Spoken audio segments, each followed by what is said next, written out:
दीपक जी, राजस्थान के मुख्यमंत्री अशोक गहलोत जी का ये कहना था कि 2007 में जब मैं गुजरात 17 प्रभारी थे, 17 में वो 2017 के जब वो प्रभारी थे गुजरात में, जब चुनाव थे, तो अमित शाह जी बार बार हर रैली के अंदर कहते थे कि मारवाड़ी आया हुआ है और गुजरात में यहाँ वोट मांग रहा है गुजरात की जनता के लिए। तो मुख्यमंत्री जी ने उस संदर्भ को याद दिलाया कि आज अगर मैं भी उनकी तरह छोटी बात करता तो मैं भी कह सकता था कि गुजराती आया हुआ है राजस्थान में वोट मांगने के लिए। लेकिन कांग्रेस पार्टी छोटी पॉलिटिक्स नहीं करती है। कांग्रेस पार्टी राजस्थान के अंदर सभी जातियों का, सभी प्रदेशों का सम्मान करती है। और पधारो मेरे देश के तहत हम अमित शाह जी का भी स्वागत करते हैं। हमारे उपराष्ट्रपति जी हमारे राजस्थान से आते हैं, हम उनका भी स्वागत करते हैं। और जहां तक उपराष्ट्रपति जी के संदर्भ में मुख्यमंत्री जी ने कहा था, उन्होंने कहा था कि उपराष्ट्रपति राजस्थान आते हैं तो ट्रैफिक के एंगल से, सुरक्षा के एंगल से बहुत ज्यादा असुविधाएं होती है और हमारे प्रदेश में चुनाव है।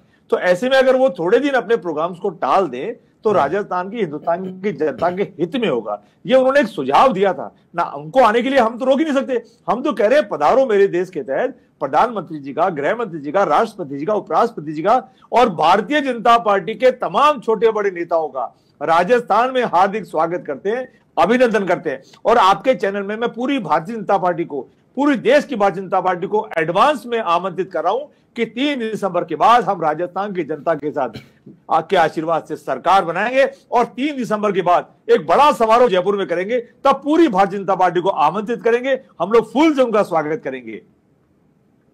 ठीक है राजकुमार जी, मुझे ये बताइए, आपने अभी उपराष्ट्रपति का जिक्र किया कि वो आते हैं तो ट्रैफिक व्यवस्था, सुरक्षा व्यवस्था की दृष्टि से मुख्यमंत्री ने बात कही होगी। तो सर मैं आपको चलिए और थोड़ा सा पीछे ले चलता हूं।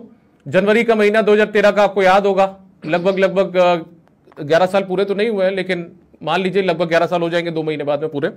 आपको याद होगा कांग्रेस पार्टी की सरकार राजस्थान में भी थी, कांग्रेस पार्टी की सरकार देश में भी थी। एक जलसे का आयोजन आप लोगों ने यहाँ पर किया था, पार्टी के लिए जलसा था वो, क्योंकि आप लोगों ने चिंतन शिविर रखा था जयपुर में।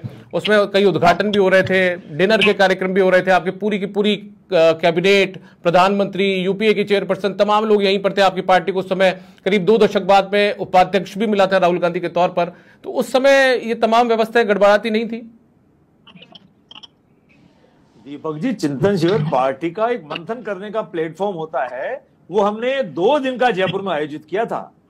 1 या 2 दिन कोई गेस्ट आए राजस्थान में, उनका स्वागत है। लेकिन वो गेस्ट अगर राजस्थान में पर्टिकुलर समाज के नेताओं को भ्रमित करने के लिए राजस्थान में आए तो कांग्रेस पार्टी ने ये कहा था, ये काम आप थोड़े दिन बाद कर लेना। जैसे हमने ईडी के लिए भी कहा, ईडी राजस्थान में किसी भी भ्रष्टाचारी को पकड़ना चाहती है, पकड़े, उनका स्वागत है। राजस्थान में एक भी भ्रष्टाचारी बचना नहीं चाहिए। लेकिन ये 5-10 दिन का चुनाव का वक्त है, ये निकल जाए, भ्रष्टाचारी भाग के तो जा नहीं रहा है, आप चुनाव के बाद पकड़ लेना। तो यही मुख्यमंत्री जी ने कहा था उस संदर्भ में कि उनके आने से ट्रैफिक व्यवस्था में व्यवधान होता है, सुरक्षा को खतरा होता है। तो 10-15 दिन, महीने भर बाद जब चुनाव खत्म हो जाए, खूब आइएगा, खूब समारोह करिएगा। और वो तो हमारे राजस्थान के सपूत है, हमारे राजस्थान की धरती में उन्होंने जन्म लिया है, वो हमारे राजस्थान की शान है। कांग्रेस पार्टी उनको उपराष्ट्रपति देके